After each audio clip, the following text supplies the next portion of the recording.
75歲香港老頑童河南之旅太行山篇。鄧爺爺，我們今天去哪裡？今日我哋離開林縣咧，呢個林州就再重返呢個太行山，走一條太行山嘅天路。呢條天路咧就有好多呢啲咁樣嘅石板岩嘅呢啲嘅拍照，繼續出發啦！跟着中學生一起參觀紅旗渠博物館。同學你是幾班的？是幾班？8年級的7班的。去到藥山莊，坐着水煮一藍天。是啊，太厲害了！這個地方對我做人我印象非常深。而家咪睇面前嘅呢個就係太行山脈我哋已經嚟到呢個太行山脈，我前往呢個魯班天路嘅路上啦。呢個中途呢個觀景站，呢個觀景台，呢個觀景台你睇一望好開闊。呢個中間咧你睇呢啲路呢啲嘅呢啲山咧，就説明咗冚唪唥都係水成岩嚟嘅。呢個説明咧，當年係經過滄海億萬年前嘅滄海桑田嘅變化。而家咧躍升起嚟咧，呢啲咁嘅石咧，已經係嗰個山形咧係多樣嘅山形。呢個山形咧係相當有壯觀嘅，開闊而且壯觀。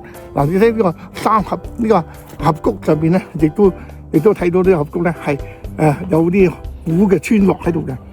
我哋呢邊睇到咧，亦都睇到呢個周圍一條中間條小路，就係過去嚟講咧，呢啲係古村落嘅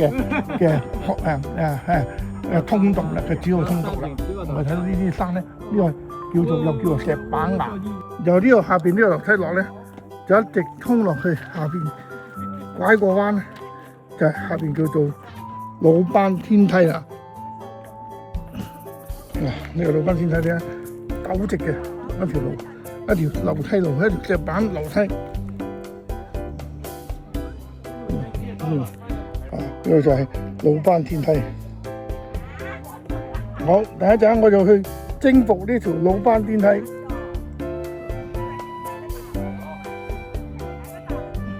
呢個魯班天梯咧，就喺太行山嘅中間，太行山脈中。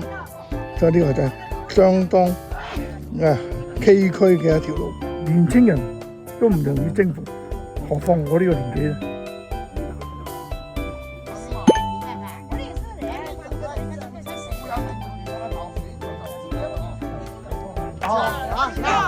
呢個落咧，呢條路你睇下，呢個石板路咧，呢個一路落去轉個彎落去咧，有好長嘅一個石板路，呢個就叫做魯班天梯。呢個咧相當險要嘅。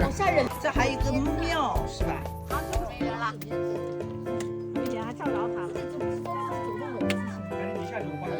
連總不能撞到你，不要開，不要開。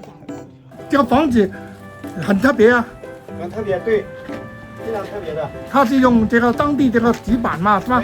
原石板。當地的石材。呢個古村落咧有個特點咧，佢就係用當地嘅石材咧，呢啲石板岩嚟到去做屋頂。呢個就相當類似咧歐洲瑞士有呢山區嘅一啲房屋咧，都係用呢個咁嘅石板岩咧嚟到去做呢個屋頂。